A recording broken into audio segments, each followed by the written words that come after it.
بسم اللہ الرحمن الرحیم۔ السلام علیکم۔ سچ ٹیلی ویژن کے ڈیجیٹل پلیٹ فارم سے میں ہوں عارف کاظمی۔ آج ایک بہت بڑی ڈیولپمنٹ ہو رہی ہے اور وہ ڈیولپمنٹ یہ ہے کہ ایران کے صدر مسعود پزشکیان ایک فاتحانہ انداز میں وہ تشریف لا رہے ہیں پاکستان، اور وہ تشریف لا چکے ہیں اور پاکستان میں ان کا بڑا پرجوش خیر مقدم کیا گیا ہے۔ اور یہ دورہ ایک ایسے صدر کا دورہ ہے جس نے دو جنگیں اس حالیہ کچھ مہینوں کے دوران لڑی ہیں، امریکہ کے خلاف اور دنیا کے سپر پاور کے خلاف یہ جنگیں لڑی ہیں، اور ان دونوں جنگوں میں اس سپر پاور کو اور اس کے اتحادی جو بھی تھے ان کو عبرتناک شکست دینے کے بعد ایک بڑے فاتح کے طور پر ابھرے ہیں، اور دنیا ان کی فتح کو سیلیبریٹ کر رہی ہے، ان کی فتح سے حیران بھی ہے، ان کی فتح کو سیلیبریٹ بھی کر رہی ہے۔ خاص طور پر وہ ممالک جو اس جو نظام ہے دنیا کے، جو طاقت کے توازن کے وجہ سے جس طریقے سے مسائل کا شکار تھے، وہ ممالک آج بڑے خوش ہیں، ان کو سیلیبریٹ کر رہے ہیں۔ بہرحال Masoud Pezeshkian, doctor Masoud Pezeshkian Pakistan پہنچ چکے ہیں، ایک بڑے وفد کے ساتھ پاکستان پہنچے ہیں۔ وزیر اعظم شہباز شریف کے باقاعدہ دعوت کے بعد وہ پاکستان پہنچے ہیں، اور اس دورے کے دوران جہاں وہ پاکستان کی قیادت سے ملاقات کریں گے اور عوام سے ملاقاتیں کریں گے، اور وہاں پر پاکستان کا شکریہ بھی ادا کریں گے کہ پاکستان نے کس طریقے سے اس جنگ کو ختم کرنے میں، اس جنگ کو روکنے میں، اس جنگ بندی کے حوالے سے جو کردار ادا کیا ہے، اور اس جنگ کے بعد پاکستان کو، ایران کو اور امریکہ کو مذاکرات کے ٹیبل پہ لانے کا میں جو کردار ادا کیا ہے پاکستان نے، وہ بھی اس کے اوپر اس کا شکریہ ادا کریں گے۔ اس ٹیبل کے اوپر آنے کے نتیجے میں ہی جہاں جنگی میدان میں ایران نے کامیابیاں سمیٹی تھی، وہاں مذاکرات کے ٹیبل پر بھی ایران کی جانب سے کامیابی کے جھنڈے گاڑے گئے ہیں، اور جو معاہدے کے جو نکات تھے، جتنے نکات ایران کی جانب سے دیے گئے تھے، ان نکات کے اوپر ہی آخرکار یہ معاہدہ طے پایا ہے۔ اس سے پہلے ہم دیکھتے آئے تھے کہ ٹرمپ جو ہے وہ دعوے کرتے تھے کہ یہ ہمارے نکات ہیں اور انہی نکات کو ایران کو تسلیم کرنا پڑے گا، اور انہی نکات کے اوپر اگر ایران تسلیم کرتا ہے تو پھر یہ جنگ ختم ہو جائے گی، اور اس سے پہلے نہیں ہو سکتی۔ لیکن اب ہم نے دیکھا کہ جو ٹرمپ کے نکات تھے ان میں سے ایک نکتہ بھی ایسا نہیں ملے گا آپ کو جو کہ تسلیم کیا گیا ہو، بلکہ ایران کے تمام نکات جو ہے وہ تسلیم شدہ ہیں۔ بہرحال اس سے یہ جو دورہ ہے ڈاکٹر مسعود پزشکیان کا، اس میں ان کے ساتھ مختلف شعبوں سے تعلق رکھنے والے افراد کی بھی ایک بہت بڑی تعداد آئی ہے، بہت بڑا وفد ہے۔ خاص طور پر جب یہ نور خان ایئر بیس پہ پہنچے ہیں تو وزیر اعظم نے بھی اور صدر آصف زرداری صاحب، بلاول بھٹو زرداری صاحب، اسحاق ڈار صاحب، تمام نے ان کا خیر مقدم کیا ہے، اور بہت بڑے پیمانے پر ان کا استقبال کیا گیا ہے۔ اور اب جو ہے وہ جہاں قیادت سے ملاقاتیں کریں گے، وہاں پر جو مختلف جو مفاہمتی یادداشتیں ہیں دونوں ممالک کے درمیان تجارت کے حوالے سے، ان کے اوپر بھی دستخط ہوں گے، اور یہ امید کی جا سکتی ہے کہ اس دورے کے بڑے دوررس نتائج برآمد ہوں گے۔ خاص طور پر پاکستان کی اکانومی کے حوالے سے بڑے اچھے نتائج برآمد ہو سکتے ہیں۔ ہم یہ دعا کریں گے کہ پاکستان جو ہے وہ ایران کی جو تیل کے جو ذخائر ہے، گیس کے جو ذخائر ہے، ان سے مستفید ہوں، اور پاکستان کے اندر جو مہنگائی کا ایک جو لہر ہے اس میں کمی آ جائے۔ اگر ایران کا جو ہمارا ایران کے درمیان جو گیس پائپ لائن ہے اسی کو ہی اگر بحال کیا جاتا ہے انہی دنوں میں جلدی سے، تو پاکستان کے اندر جو گیس کا ایک بحران ہے اس پہ بھی بڑی حد تک قابو پایا جا سکتا ہے۔ ایران کے جو سفیر ہے پاکستان میں، انہوں نے کہا کہ پاکستان جو ہے وہ ایرانی قوم کی جو کامیابی ہے اس میں حقیقی شریک ہے، یعنی پاکستان ہی وہ حقیقی شراکت دار ہے جس کی وجہ سے ایران کے اندر جو کامیابیاں آئی ہیں، چاہے وہ جنگ کے میدان میں ہو، چاہے وہ مذاکرات کے میدان میں ہو، تو یہ ایران کی قیادت کی جانب سے پاکستان کی جو خدمات ہے، پاکستان کی جو ثالثی ہے، اس کو اس طریقے سے کھلے عام اعتراف کرنا بہت بڑی بات ہوتی ہے، بہت دل کی بات ہوتی ہے۔ اچھا، اس کے علاوہ اب جو مذاکرات ہوئے ہیں، جو اسلام آباد جو معاہدہ تھا، ڈکلریشن تھی، اس کے بعد سے جب جنیوا کے اندر مذاکرات کے اندر جو ہوئے دونوں ممالک کے درمیان، اس کے بعد سے ہم نے دیکھا کہ ایران کے جو منجمد اثاثے ہیں ان کو بحالی کے حوالے سے بات ہوئی، اور اس کے ساتھ ساتھ تیل کی فروخت کے حوالے سے لائسنس ملنا، ان کی آزادی ملنے کے حوالے سے بات ہوئی. وہاں پر اب جو ہے آبنائے ہرمز کے اوپر بات چیت ہو رہی ہے، ایران کے جوہری پروگرام کے حوالے سے بات چیت ہو رہی ہے. اس کے علاوہ دیگر جو پابندیاں ہیں ان کو ختم کرنے کے حوالے سے ابھی مختلف ورکنگ کمیٹیاں جو ہے وہ باقاعدہ طور پر لگی ہوئی ہیں. یہ مذاکرات کا عمل جو ہے وہ جنیوا ٹاک کے ساتھ ختم نہیں ہوا، بلکہ مختلف کمیٹیاں ابھی بھی لگی ہوئی ہیں، وہ ان کو مین سٹریم کرنے کی کوشش کر رہی ہے. اس کے ساتھ ساتھ ابھی ہم نے دیکھا کہ ایران کے وزیر خارجہ اور سپیکر ڈاکٹر قالیباف صاحب دونوں پہنچے ہیں عمان میں، جہاں پر عمان میں انہوں نے عمان کی جو قیادت ہے ان کے ساتھ ملاقاتیں کی ہے، اور خاص طور پر آبنائے ہرمز کو کھولنے اور آبنائے ہرمز میں جو جوائنٹ اکنامک رجیم جو قائم کرنے کے حوالے سے جو ایران کا ایک موقف ہے اس کے حوالے سے بات چیت کرنے کے لیے وہاں پہنچے، اور اس حوالے سے بات چیت بھی ہوئی ہے. جس طریقے سے ہم کہہ رہے تھے نا کہ ایران جو ہے ڈونلڈ ٹرمپ جو کہہ رہے تھے کہ ایران جو ہے وہ کوئی ٹیکس وغیرہ جو ہے وہ رقم وصول نہیں کرے گا، آبنائے ہرمز مکمل طور پر کھلا ہوگا، جیسے کھلا ہوگا جیسے جنگ سے پہلے کھلا ہوا تھا. تو وہ چیز ایرانیوں نے کلیئر کر دیا تھا کہ وہ موقع جو تھا وہ اس وقت تک تھا، آپ نے وہ موقع گنوا دیا ہے، اب وہ موقع جو ہے دوبارہ واپس نہیں آ سکتا. ایران کا یہ جو آبنائے ہرمز ہے وہاں پر جو دنیا کو حاصل سہولیات تھی فری کی، وہ اب حاصل نہیں ہو سکتی، لہٰذا اب کچھ نہ کچھ آپ کو دینا پڑے گا. تو یہ ٹرمپ کی جو باتیں تھی کہ ایران جو ہے وہ کوئی ٹیکس وصول نہیں کرے گا، تو وہ بھی کلیئرلی ناکام ثابت ہو گئی ہیں، بلکہ وہ غلط ثابت ہو گئی ہیں. ابھی ہم نے دیکھا کہ ایون امریکہ کی جانب سے بھی یہ آوازیں اٹھ رہی ہیں، امریکی قیادت کی جانب سے بھی، کہ ایران جو ہے وہ 60 روزہ جو استثناء ہے اس کے ختم ہونے کے بعد جو ہے وہ سروسز چارجز جو ہے وہ وصول کرے گا. اب سروسز چارجز جو ہیں وہ ایران اور عمان مل کر حاصل کریں گے. اچھا، اس کے علاوہ ایران کے جو $12 ارب ہیں ان کو ابھی بحال کر دیا گیا ہے، اور اس حوالے سے ٹرمپ پھر وہیں بدگمانیاں پھیلانے کی کوشش کر رہے ہیں. ٹرمپ یہ کہہ رہے ہیں کہ یہ جو رقم ایران کو دی جا رہی ہے وہ جو ہے رقم جو ہے وہ دوبارہ سے ایران جو ہے ان کو رقم کی صورت میں نہیں دی جائے گی، بلکہ اس کو ایران جو ہے وہ امریکہ سے شیعہ خوردنوش جو ہے وہ خریدنے میں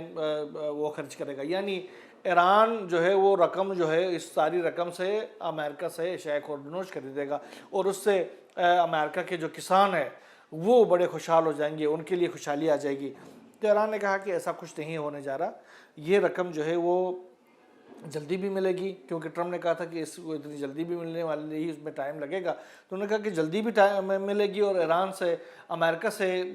شیعہ خوردنوش خریدنے کے حوالے سے کوئی ہم نے وعدہ نہیں کیا ہے، نہ کوئی اس طرح کی قدغن ہمارے اوپر لگی ہوئی ہے. لہٰذا ہم اپنی مرضی سے جو فنڈز ہیں، یہ جو منجمد اثاثے ہیں ان کا استعمال کریں گے. اس میں کوئی وہ قدغن نہیں ہے کہ ہم نے امریکہ پہ ہی یہ خرچ کرنا ہے، امریکہ سے ہی چیزیں وصول کرنا ہے. یہ کوئی ضروری نہیں ہے، امریکہ سے کوئی چیز ہم حاصل کرنے کے لیے تیار نہیں ہیں. ایک تو یہ چیز ہے. دوسرا یہ ہے کہ IAEA کے حوالے سے جو جوہری پروگرام کے حوالے سے، اس حوالے سے بھی ابھی JD وینس نے ہم نے دیکھا کہ اس نے بات کی کہ جو ایران ہے وہ اس نے اجازت دی ہے، لہٰذا IAEA کے جو انسپیکٹرز ہیں وہ ایران جائیں گے اور جتنی بھی جو جوہری تنصیبات ہیں ان کا معائنہ کریں گے. تو ایران نے اس کو بھی کلیئر کر دیا کہ کوئی اس حوالے سے کوئی بات چیت ہوئی ہی نہیں ہے اور مذاکرات کے دوران، بلکہ جو IAEA کا جو ڈائریکٹر ہے جنرل ہے رافائل گروسی، وہاں پر وہ آئے بھی تھے، تو ان کے ساتھ ایران کے وفد کی کوئی ملاقات نہیں ہوئی ہے. لہٰذا اس حوالے سے پھیلائی جانے والی باتوں میں کوئی صداقت نہیں ہے. انہوں نے کہا کہ جو IAEA کے تحت جو جن تنصیبات کی پہلے سے نگرانی کی جاتی رہی ہے وہ نگرانی تو ایز اٹ از کی جاتی رہے گی، اور وہ پہلے سے چل بھی رہی ہے، اس وقت بھی چل رہی ہے. لیکن جن تنصیبات کے اوپر حملے کیے گئے ہیں ایران کی جانب سے، وہاں پر اب کوئی نگرانی یا کوئی معائنہ وہاں پر نہیں ہو سکتا. اور اس حوالے سے پھیلائی جانے والی باتیں جو ہیں وہ تمام کے تمام وہ باتیں ہیں جن کے اوپر اعتبار نہیں کیا جانا چاہیے. اس کے علاوہ اب ایران کے جو جوہری پروگرام جو 450 کلوگرام جو ہائیلی انریچ یورینیم تھا، اس کو امریکہ کہہ رہا تھا کہ وہ بھی ہم اپنے پاس حاصل کریں گے اور اس کو ہم تباہ کر دیں گے. اس حوالے سے بھی اب یہ واضح ہو گیا ہے کہ ایران نے تو پہلے ہی کلیئر کر دیا تھا کہ ایران سے کوئی بھی یورینیم افزودہ یورینیم باہر نہیں جا رہا. اب دنیا بھی یہ کہہ رہی ہے کہ ہاں جی ایران سے کوئی یورینیم باہر نہیں جا رہا، بلکہ ایران نے بھی کہا تھا کہ ہم اس کو ڈائلیوٹ کریں گے۔ اب یہ باتیں آ رہی ہے کہ واقعی ایران جو ہے ان کو اس کی انٹینسٹی کو کم کرے گا، اس کو ڈائلیوٹ کرے گا، اور یہ مواد جو ہے وہ ایران سے باہر نہیں جائے گا۔ اور دوسری طرف یہ ہے کہ جو ایران کے جو انریچمنٹ کی جو لیول ہے اس کو ایران نے پہلے ہی کلیئر کیا ہوا ہے کہ ہم اس انریچمنٹ کو کم سے کم کرنے کے لیے ہم تیار ہیں، لہٰذا وہ جو انریچمنٹ کی جو لیول ہے وہ کم سے کم ہو جائے گی۔ اس کے ساتھ ساتھ اب ایک بات چیت جو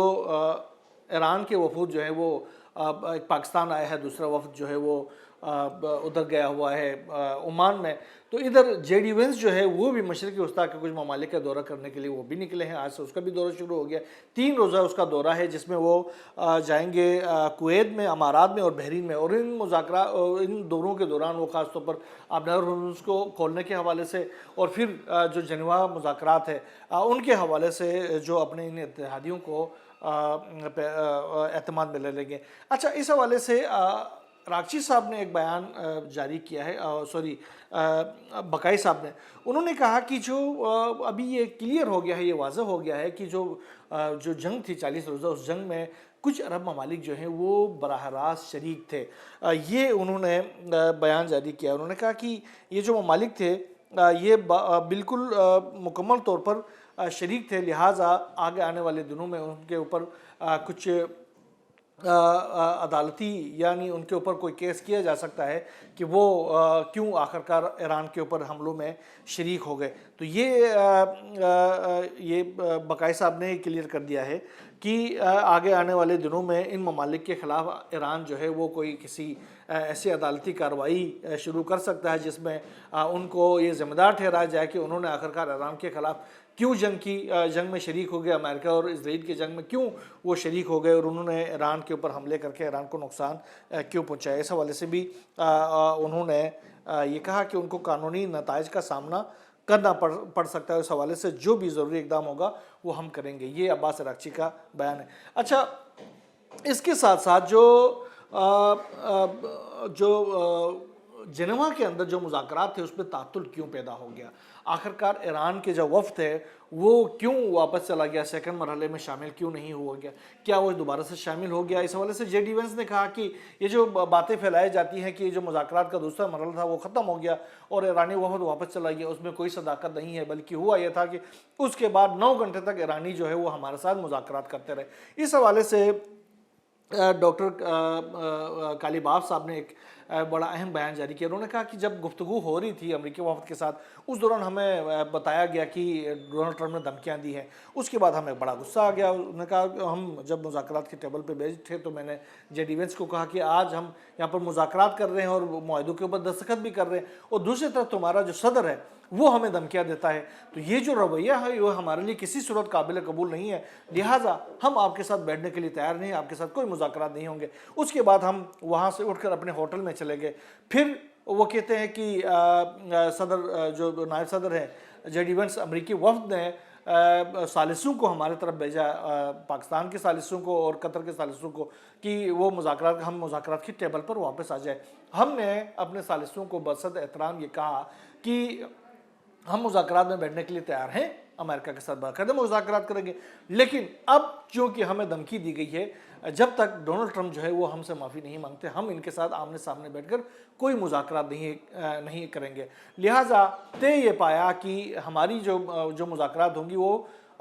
بالواسطہ ہوگی، یعنی جو ثالث ہیں وہ ہماری بات ان تک پہنچائیں گے اور ان کی بات ہم تک پہنچائیں گے، اب ہم ان کے سامنے نہیں بیٹھیں گے۔ لہٰذا مذاکرات کا عمل دوبارہ شروع تو ہو گیا، لیکن ثالثوں کے ذریعے ہو گیا، ہم دوبارہ سے ٹیبل پر نہیں بیٹھے۔ جو ثالث تھے انہوں نے ہماری جو بات جو ہے وہ امریکیوں تک پہنچائی، امریکیوں کی بات ہم تک پہنچائی، اور اس کے نتیجے میں آخرکار 6 سے 7 گھنٹے، 8 گھنٹے، 9 گھنٹے جو بھی مذاکرات کا سلسلہ چلتا ہے، اور اس کے بعد حتمی جو نتیجہ جو ہے وہ تقریباً قطری اور پاکستانی فریق کی جانب سے جاری کیا گیا۔ اچھا، اس کے علاوہ ایک جو لبنان کی صورتحال ہے وہ ابھی بھی صورتحال خراب ہے. لبنان میں ابھی بھی اسرائیل کی جانب سے مسلسل حملے کیے جاتے رہے ہیں اور جنوبی لبنان کے مختلف علاقوں کے اوپر مسلسل حملے کیے جا رہے ہیں. جوابی کارروائی بھی لامالا جو لبنان کی جو مزاحمتی تنظیم ہے وہ مسلسل کر رہی ہے. اب اس حوالے سے نیتن یاہو نے کلیئر بات کی ہے کہ انہوں نے کہا کہ ہم نے اپنے فوج کو واضح ہدایات دی ہیں کہ وہ جنوبی لبنان سے نہیں ہٹیں گے اور جنوبی لبنان کے اندر جو کارروائیاں ہیں وہ آزادانہ طور پر کریں گے. اس حوالے سے ان کو کوئی قدر نہیں ہے. ہماری فورسز آزاد ہیں کہ وہ اپنی کارروائیاں جاری رکھیں تاکہ شمالی اسرائیل کے رہائشیوں کے خلاف کسی بھی خطرے کو ناکام بنا سکے اور اس حوالے سے فوج پر کوئی پابندی نہیں ہے. میں ان کے ساتھ کھڑا ہوں، یہ نیتن یاہو کہتا ہے. اور وہ کہتے ہیں کہ ہم جنوبی لبنان کی سیکیورٹی زون میں اتنی مدت تک موجود رہیں گے جتنی ضرورت ہو تاکہ شمالی اسرائیل کی رہائشیوں اور اسرائیل کے تمام شہریوں کا تحفظ یقینی بنایا جا سکے. اب اسماعیل بقائی نے اس کا بھی جواب دیا. انہوں نے کہا کہ لبنان میں اسرائیل کے جرائم کے جاری رکھنے کے لیے کوئی بہانہ قابل قبول نہیں ہے. امریکہ نے واضح طور پر عہد کیا ہے کہ جنوبی لبنان کے اوپر یا لبنان کے اوپر جو جارحیت ہے اسرائیل کی اس کو روک دے گا. اب اس کو اپنی عہد شکنی نہیں کرنا چاہیے اور اس کو روک دینا چاہیے. اور اس کے علاوہ بقائی نے جو یورپی ممالک ہیں ان کو بھی بڑا لتاڑا ہے. انہوں نے کہا کہ یار جس طریقے سے یورپ نے جو کردار ادا کیا ان 2 جنگوں کے دوران یہ انتہائی نامناسب تھا جو کہ یورپیوں کا موقف تھا. انہوں نے کہا کہ یورپی ممالک حالیہ برسوں میں اپنی پالیسیوں کے باعث خود کو سفارتی عمل سے الگ کر چکے ہیں. دنیا نے یورپی ممالک کا یہ طرز عمل دیکھا ہے. یہ غیر ذمہ دارانہ رویہ یقیناً یورپی فریقوں کے ساکھ اور حیثیت میں اضافہ نہیں کرے گا. سب جان چکے ہیں کہ اس جنگ کا اصل مقصد ایران کی تہذیب کو ختم کرنا تھا. یعنی ایران کی تہذیب کو ختم کرنے کا مقصد تھا. اب یہ مقصد تبدیل ہو گیا ہے. امریکہ کا یہ مقصد تبدیل ہو گیا ہے اور تبدیل ہو کر کیا ہوا ہے کہ منجمد ایرانی اثاثوں کے ذریعے امریکی کسانوں کو مالی فائدہ پہنچانے میں تبدیل ہو گیا. یعنی جیسے ابھی جیسے ٹرمپ نے کہا تھا نا کہ جو منجمد اثاثے ہیں اس کے ذریعے ایران جو ہے ایران کو کوئی رقم لیکوئڈ میں نہیں ملے گی بلکہ ایران ان اثاثوں کے بدلے امریکہ سے جو اشیاء خوردنوش خریدے گا جس کی وجہ سے جو امریکہ کے جو کسان ہیں وہ خوشحال ہو جائیں گے. تو یہاں عراقچی نے کہا کہ اب ان کا امریکہ کا تو آپ دیکھیں ان کا پورا نظام ہی تبدیل ہو گیا. انہوں نے ان کا مقصد تبدیل ہو گیا. اب وہ یہ کہتے ہیں پہلے تو وہ چاہتے تھے کہ ایران کو اکنامکلی وہ تباہ و برباد کر دیں گے، ایران کو بالکل نیست و نابود کر دیں گے. اب وہ کہتے ہیں کہ ایران کے پیسے جو ہیں اس سے ایران جو ہے وہ ہم سے اشیاء خوردنوش خریدے گا تو ہمارے کسان خوشحال ہو جائیں گے. یہ ان کی حالت ہو گئی ہے. یہ طنز کیا ہے انہوں نے. اس کے ساتھ کہا کہ ایران کا رد عمل جو ہے وہ رد عمل انسان کی ثابت قدمی کی کہانی ہے اور مجموعی طور پر ہمیں ان فنڈز کے استعمال سے متعلق کسی قسم کی پابندی کا سامنا نہیں ہے. ہمارے اثاثے مکمل آزادی کے ساتھ استعمال کیے جائیں گے. اس میں کوئی قدغن برداشت نہیں کی جائے گی کہ ہم اپنے پیسے جو ہے وہ امریکہ کے مرضی سے استعمال کریں. یہ نہیں ہو سکتا. ہم اپنی پیسے اپنی مرضی سے استعمال کریں گے. بہرحال آبنائے ہرمز سے 4 بڑے جو قطر کے جو آئل ٹینکرز ہیں وہ ایران سے باقاعدہ اجازت لے کر آبنائے ہرمز کراس کر کے اپنے منزل مقصود تک روانہ ہو گئے ہیں. تو یہ جو انٹرنیشنل ٹریڈ ہے وہ بھی آبنائے ہرمز کے اندر سے بڑی تیزی کے ساتھ جاری ہے اور اس سے اکنامک جو فائدے ہیں وہ ایران کو لامحالہ طور پر حاصل ہو رہے ہیں. بہرحال جو بھی نئی ڈیولپمنٹ اس تمام صورتحال سے سامنے آتی رہے گی انشاءاللہ ہم آپ سے شیئر کرتے رہیں گے. یہاں بس اتنا ہی. اللہ حافظ.